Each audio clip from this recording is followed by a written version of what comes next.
సకినాలు చేసుకుందాం. సకినాలకి ఒక 100 గ్రాములు మినపగుళ్ళు వేపుకుందాం. ముందు ఇలా దోరగా వేగిపోయాక గ్యాస్ బంద్ చేసుకుందాం. ఇంట్లోనే ఒక కప్పు పుట్నాల పప్పు వేసుకుందాం.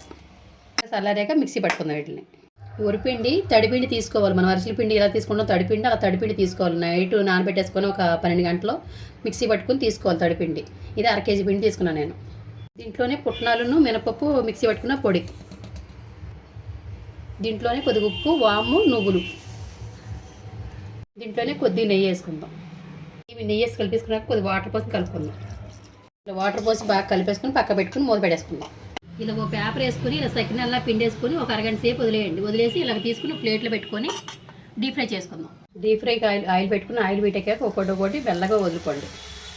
ఇలా 2 వైపులు ఎర్రగా వేగాక తీసుకోండి. సిమ్లో పెట్టి వేపుకోండి. హైలో పెట్టి వేపితే ఏగో లోన ఏగో పైన మట్టికి వేగిపోతాయి. సిమ్లో పెట్టి వేపుకోండి.